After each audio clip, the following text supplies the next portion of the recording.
Hello बच्चों। हमारा प्रश्न है निम्न सूत्र को निरूपित करने वाले शब्द को व्यक्त करें। विलेय के मोलों की संख्या, विलयन का लीटर में आयतन, इसको W से डिनोट किया गया है। दूसरा है विलेय के मोलों की संख्या बटा विलायक का किलोग्राम में द्रव्यमान, ये x है। घटक में मोलों की संख्या विलयन में मोल, ये y है। और घटक का द्रव्यमान, विलयन का द्रव्यमान, ये z है। तो W x y z ये क्या क्या है? मोललता, मोलरता, द्रव्यमान अंश या मोल अंश। इसी तरह के हमारे पास चार ऑप्शन दिए गए हैं, हमें सही उत्तर चुनना है। तो हम लोग इस प्रश्न को समझने के लिए हमें जो समझना होगा वो समझना होगा कि सांद्रण को व्यक्त करने वाले जो टर्म हैं वो कौन कौन से हैं। तो सांद्रण को व्यक्त करने वाले कारक, तो यहाँ पे मुख्य अवधारणा जो हो जाएगी सांद्रण को व्यक्त करने वाले कारक हो जाएगा। तो इसके बहुत सारे कारक है। द्रव्यमान प्रतिशत हो गया, जिसको द्रव्यमान अंश भी बोलते हैं। मूल अंश हो गया, मोललता हो गया, मोलरता हो गया, नॉर्मलता हो गया, पार्ट पर मिलियन, पार्ट पर बिलियन, ये सभी सांद्रण को व्यक्त करते हैं। ठीक है। तो इसमें अगर बात करें मोललता की, तो मोललता का जो फॉर्मूला होता है वो होता है Na बाय डब्ल्यू बी। यहाँ पर Na क्या है? ए हम लोग विलेय को मानते हैं, तो यहाँ पर Na है विलेय के मोल। ठीक है।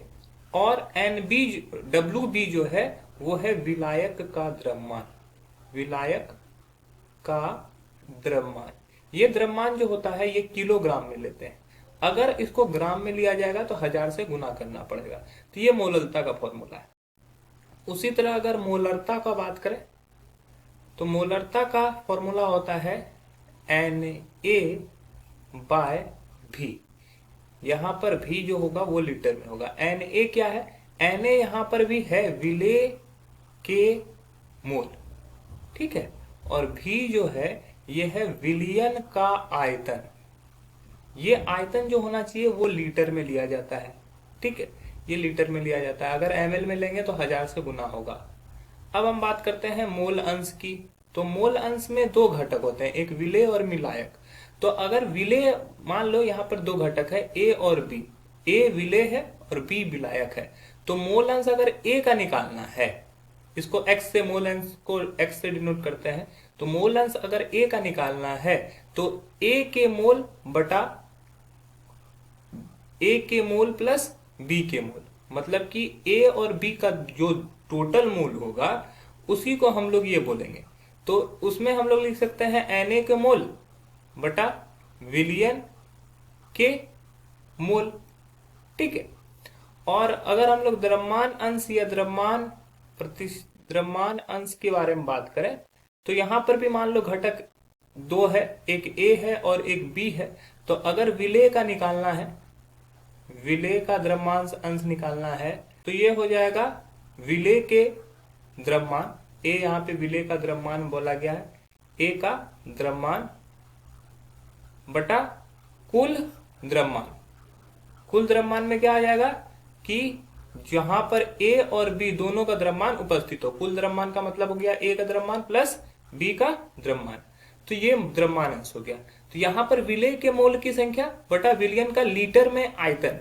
ये लीटर में आयतन यहाँ पे दिया क्या है? ये मोलरता को दिखाता है। तो W जो दिखा रहा है वो क्या दिखाएगा? मोलरता को दिखाएगा। ठीक है। दूसरा में दिया हुआ है विलेय की मोलों की संख्या बटा विलायक का किलोग्राम में द्रव्यमान, विलायक का किलोग्राम में द्रव्यमान। तो ये x है, ये किसको दिखा रहा है? ये मोललता दिखा रहा है। मोललता में विलेय के मोल बटा विलायक का द्रव्यमान, वो भी किलोग्राम में। तो ये x जो दिखा रहा है वो मोललता को दिखाता है। तीसरा है घटक के मोलों की संख्या। घटक कुछ भी हो सकता है, विलेय या विलायक। तो घटक के मोलों की संख्या बटा विलयन के मोल, विलयन के मोल, ये y से डिनोट किया जाता है। y से किसको हम लोग डिनोट कर सकते हैं? मोल अंश को। ठीक है। और अगर आखिरी बात करें तो ये हो गया घटक का द्रव्यमान बटा विलयन का द्रव्यमान, मतलब कि घटक का द्रव्यमान A या B कोई भी ले सकते हैं। और विलयन का द्रव्यमान मतलब कि कुल द्रव्यमान हो गया। विलयन का द्रव्यमान जो कि Z है, इसको बोलते हैं द्रव्यमान अंश। तो W किसको दिखा रहा है? W हो गया मोलरता, मतलब कि यहाँ पे मोलरता दिया हुआ है W में, ये गलत हो गया। ये B और C सही है। अभी दूसरा में है मोलरता, मोलरता। ठीक है। यहाँ भी मूल अंश, ये दोनों अभी तक सही है। तीसरा है मूल अंश। मूल अंश के जगह पे यहाँ पे दिया हुआ है द्रव्यमान अंश, मतलब कि ऑप्शन बी भी गलत है। यहाँ पर दिया हुआ है मूल अंश और चौथा में है जेड में द्रव्यमान अंश, यहाँ पे चौथा में द्रव्यमान अंश, मतलब कि ऑप्शन सी जो है हमारा सही उत्तर है। आशा है कि यह प्रश्न आपको समझ में आया होगा। धन्यवाद।